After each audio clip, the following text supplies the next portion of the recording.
I'm Dan Galusha. Welcome to another edition of Dan's Fishing Tales. I've been fishing this new blitz lure they had out called the Pro Spin, along with a natural forage bait, swim bait, and of course that green shad, everybody knows that's my favorite color. But I'm going to be trying something different today, and I really I've never fished them, never even seen them. A friend of mine, Don Banning, gave me some packages that were sent to him by the Hale company. There was the Stanley Jigs, which, as a lot of you know, I was on the pro staff for years with Stanley Jigs. Don't know, I may even still be, I'm not sure. Anyway, these are called a slide and glide pocket worm. Yeah, I'll show you one up close, and I'll show you how I've got one rigged. And I got a rod there that it's already rigged on. And there's a lot of ways I guess you can rig these, Texas rigs or whatever. Show them to you up close here. Now, this right here is all hollow, and if I can find it, you probably can't see it, I can't hardly see it. There's a little hole right here. This is all hollow, except for right up here, this head. So I started thinking about it. You know, one of my favorite hooks, especially for jerkworm fishing, is a thing that's called the copperhead. And it's the copperhead. I use both of them. I use the bleeding bait copperhead, I use a regular copperhead, and I use the butt dragger, which is a copperhead with a weight. That's what I've rigged this one with, and I'll show you what I've done. And another thing I can do is, with this hole, since this is hollow, is squirt a little of my kicking bass inside of there so that it'll disperse. I mean, that'll take for a long time to disperse in there, probably longer than the worm will last. But here, I'll grab my rod and I'll show you what I've done. I'll probably not camera overdoing it, but there we go. Now, get it down here. I put it on my B&M Russ Bailey rod. That I don't know how it's going to work either, because that's not really known to be something like this for a plastic worm. Now, what I've done is the copperhead style hook, as you know, has got a spring on it. So I screwed it into the tough part of the head. Then here, through the hollow part, I have brought the hook, as you can see right here. And I will push this forward and do what they call skin hook it, because I don't want that sticking out. Now I can rub my hand down there, no problem. Fish hits it, and probably will really hit it like that. And then what we're going to do is we're going to get some of my kicking bass. We're going to squirt in it. We're going to cast it out here and fish it with just the butt dragger weight on the back.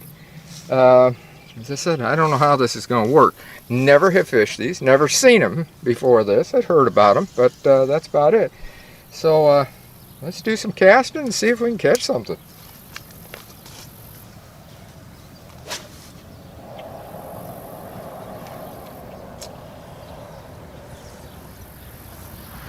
How am I going to work this?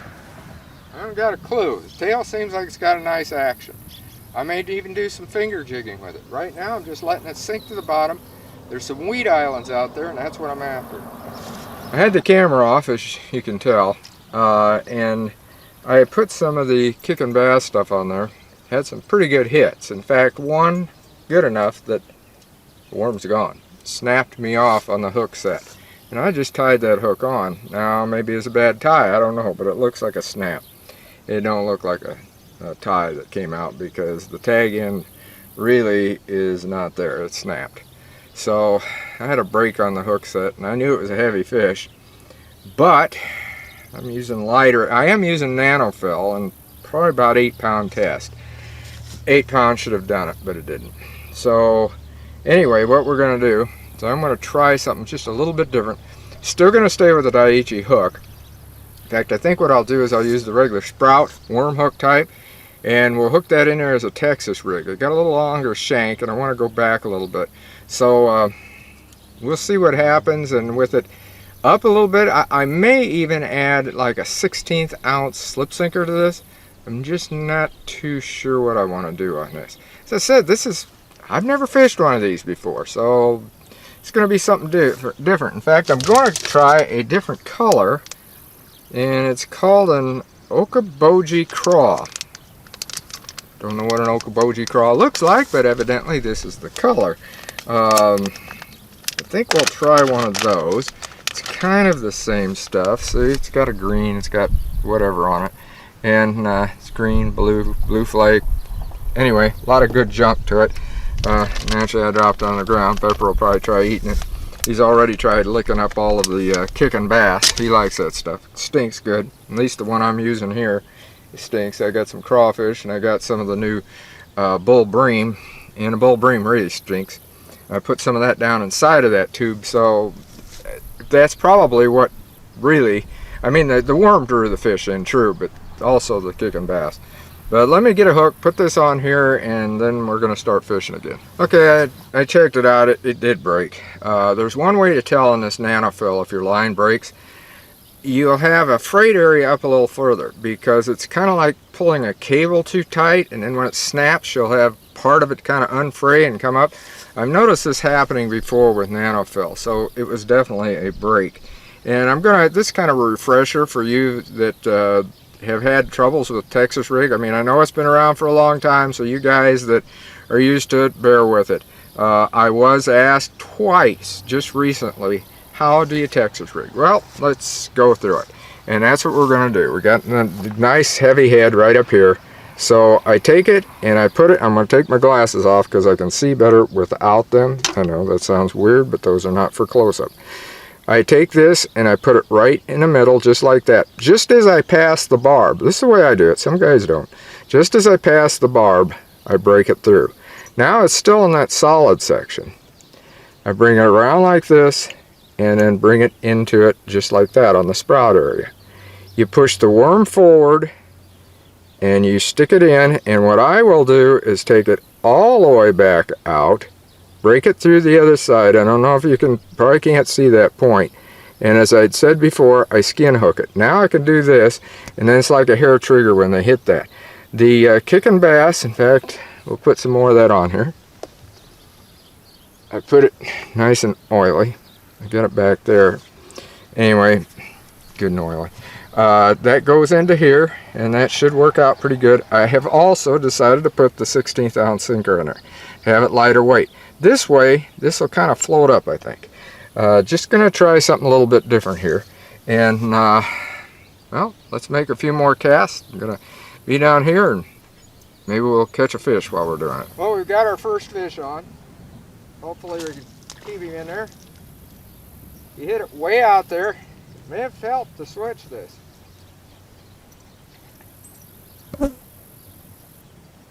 Oh, where's my Frable net when I need it? It's not a big fish, but it's down steep, so.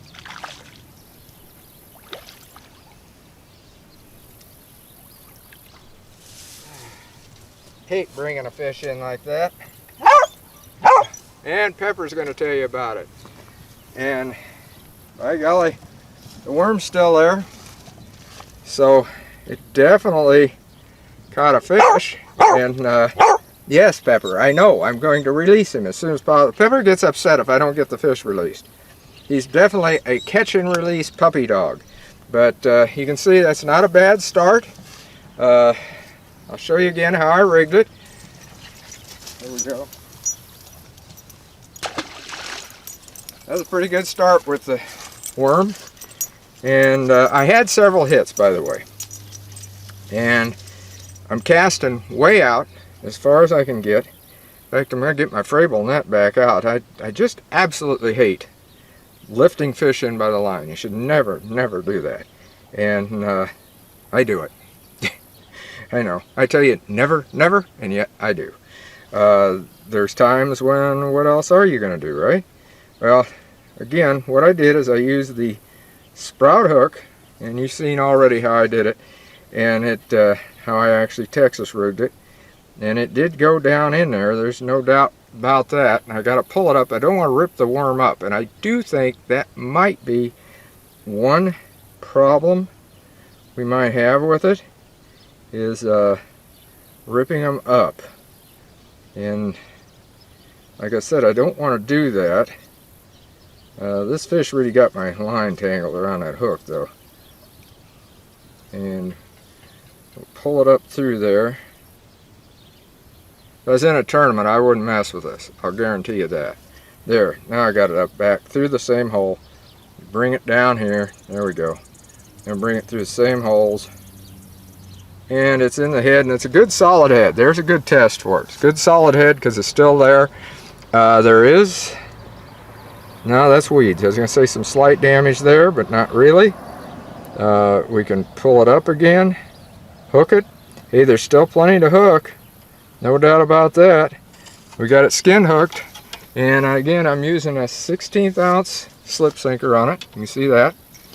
And hey, what else? Well, make some more casts out there. I had quite a few hits. I'm sure it wasn't that one fish following it. So we'll cast out there and see what else we can get. Oh, we got another one. I don't know how big it is. Putting up a pretty good tussle, but who knows? We got him way out in the weeds again. I mean, way out. You can tell I'm still pulling him in.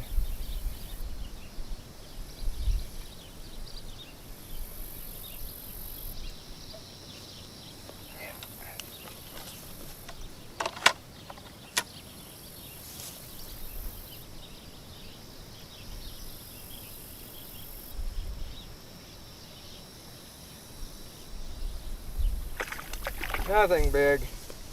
I can probably lift him, but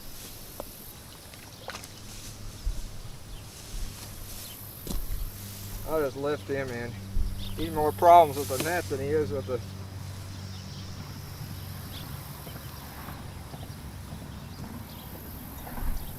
Not that big, but fish. About all I can say.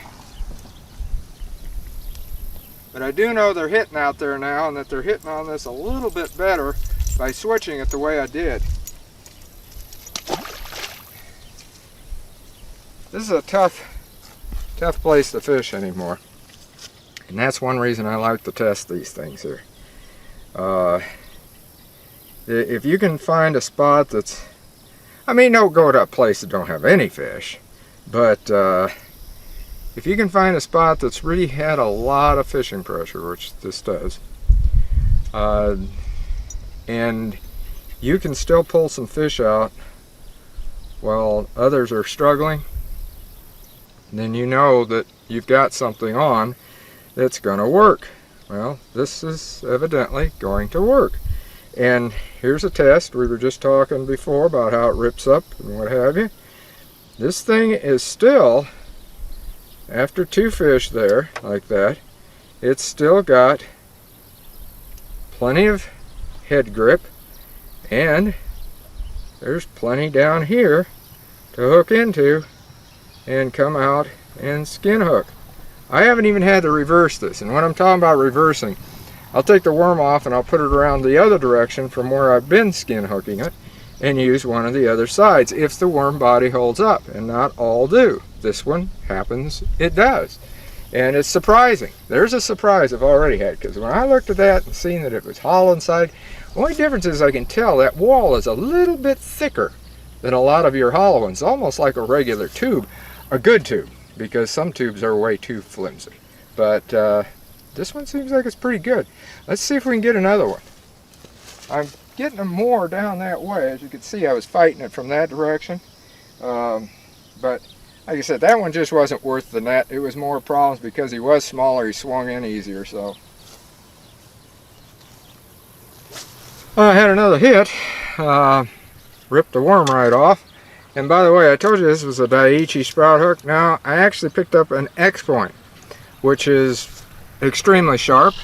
That has probably helped me some. You know, we're going to go back with this Okeechobee, Okeboji, whatever, Okeechobee, I guess it is, color that they have, the craw. Like I said, I don't know what color Okeechobee, Okeboji, whatever craw is, but that's what they say this color is. Whatever it is, it works. And this time, I'm going to rig it a little different. Because this is kind of a two-sided worm. You got 2 different colors here on the sides. And I'm going to put the green with the red flake on the bottom, and the bluish blue flake on the top. Like that. See how it is? So, we'll see what happens there. Yeah, fish grabbed it. I thought I had him. Took my worm. Had him for a second, but got the worm. So we're going to try this again. Well, we got another one. Again, I got him way out there in the weeds.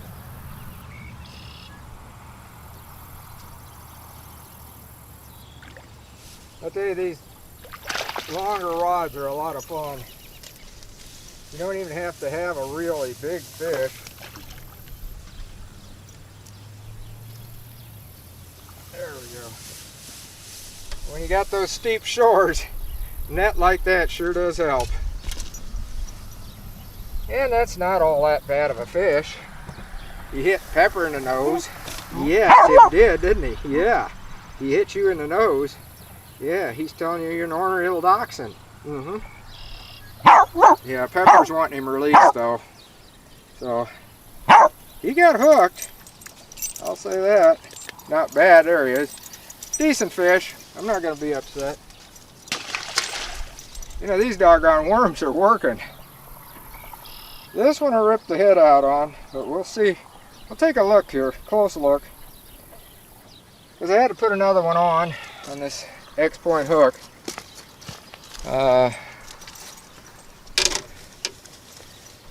Let's see here. We'll take a close look at it. Because that's what we're doing. I mean, we're analyzing this. This is the first time I've ever used these worms. So, I mean, we're looking at everything here. Looks to me like it's got plenty of beef. Yep, it's still in there. Pull it out here. And we'll put it around this side.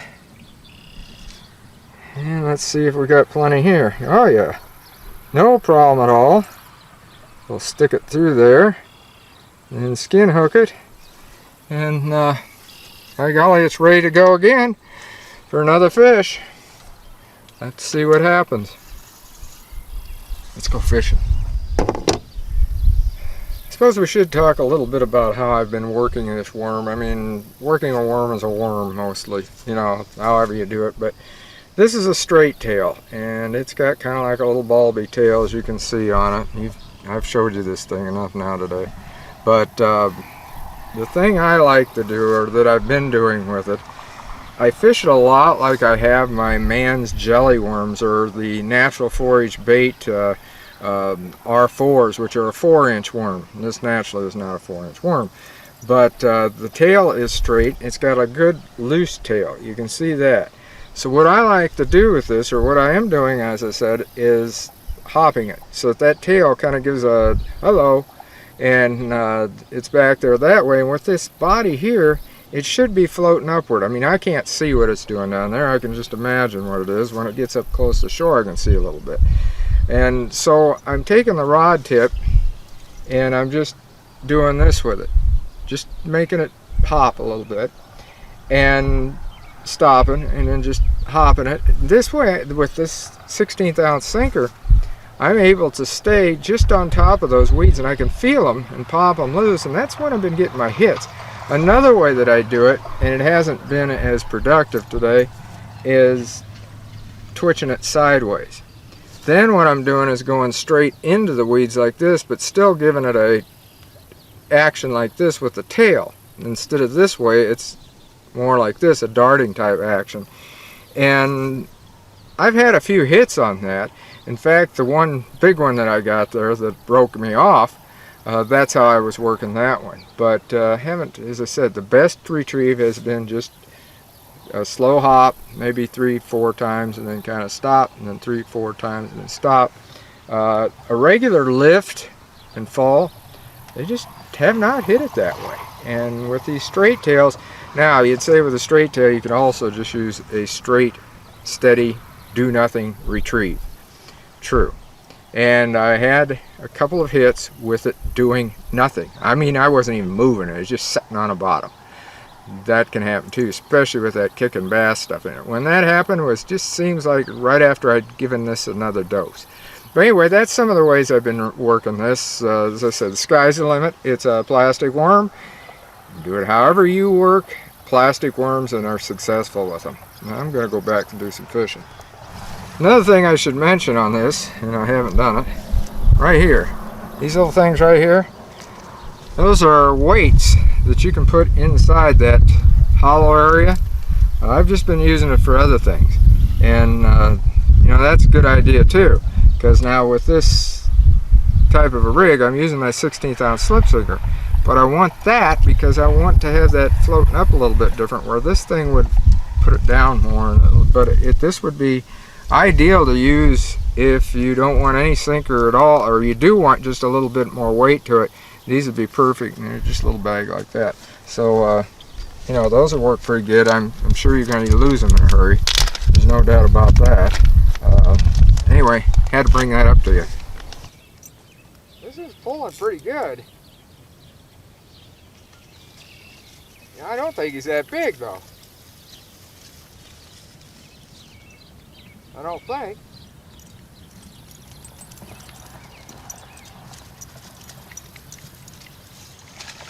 Yeah, he's bigger than I thought. Nothing huge.